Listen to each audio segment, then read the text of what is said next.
retrouve pour une toute nouvelle vidéo et on va parler du syndrome de la page blanche. Si vous ne savez pas ce que c'est, imaginez, vous êtes en train d'écrire un livre, un roman, à l'intrigue passionnante. Soudain, impossible d'écrire, de rédiger une page de plus. Vous tournez en rond devant votre feuille vierge ou votre écran d'ordinateur blanc, bref, vous creusez les méninges.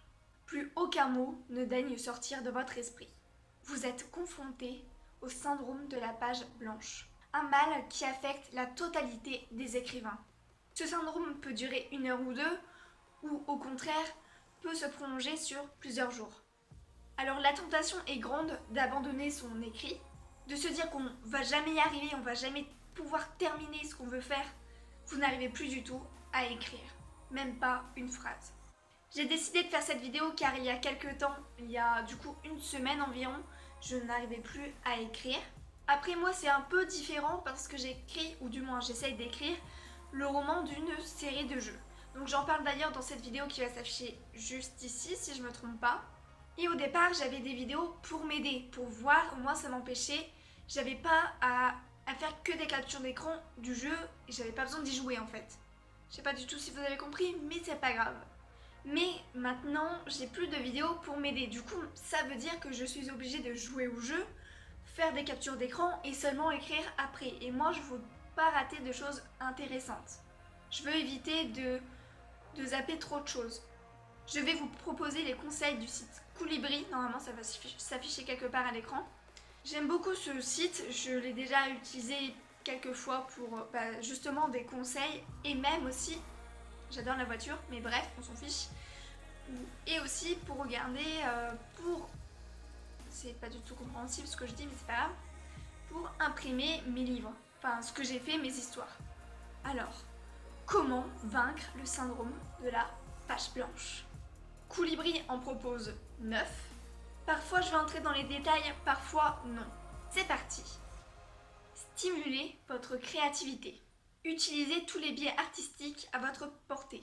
Lisez des livres, regardez des films, écoutez de la musique, allez voir des expositions, partez en voyage ou en week-end, voyagez, bref, faites ce que vous pouvez. Et surtout, ne vous contentez pas des domaines qui vous intéressent. Au contraire, ouvrez-vous à des sujets vers lesquels vous ne seriez pas allé vous-même. C'est la meilleure façon de faire des découvertes passionnantes. Et qui, peut-être, vous donneront l'inspiration ou stimuleront du coup votre créativité. Ensuite, éliminez les distractions. Normal, quand j'écris, je fais tout pour ne pas être dérangée, ou du moins un minimum. Par exemple, je retire mon téléphone parce que j'ai qu'à recevoir une notification, je sais que mon œil va aller dessus et je vais devoir, pas du tout, mais je vais avoir le réflexe ou pas d'aller voir ce que j'ai reçu. Même le fait d'être dérangée dans l'écriture de mon histoire, des fois, même souvent je pense, ça se voit dans mon écrit. Ça se voit que j'ai pas été trop concentrée sur ce que je faisais et du coup il y a des moments où ça ne va pas, les phrases ne vont pas bien. Après, sortir de chez vous. Ça permet tout simplement de stimuler votre créativité et d'oublier peut-être que vous êtes coincé sur la suite de votre roman ou histoire. Ensuite, écrire sur un autre sujet. Oui, exact, parfois ça m'arrive d'écrire sur quelque chose d'autre, ou de travailler par exemple sur les devoirs que j'ai à faire. Ça m'aide, mais je sais pas pourquoi ça m'aide, c'est comme ça. Se donner un objectif, se créer une routine.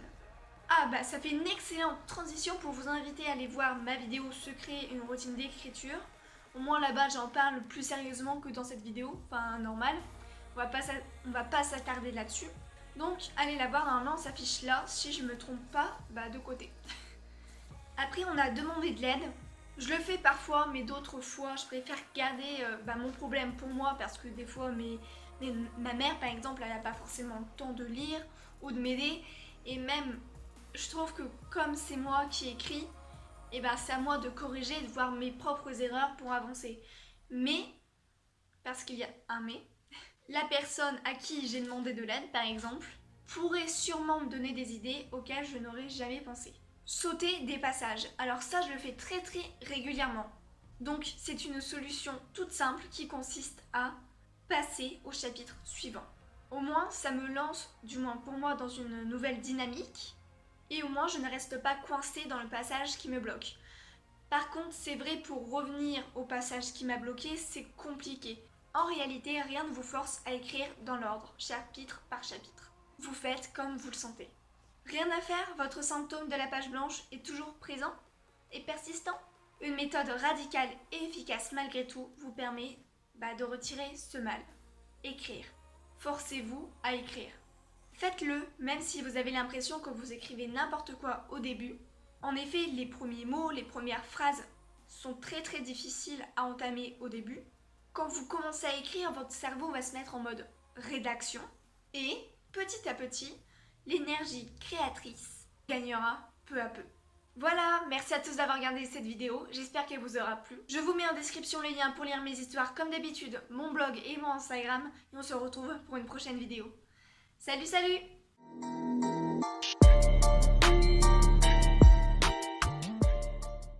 Ce syndrome peut durer 1 heure ou 2, ou même... Non. Vous êtes donc confronté. Mais donc, en réalité, rien ne vous empêche de sauter des passages. Vous faites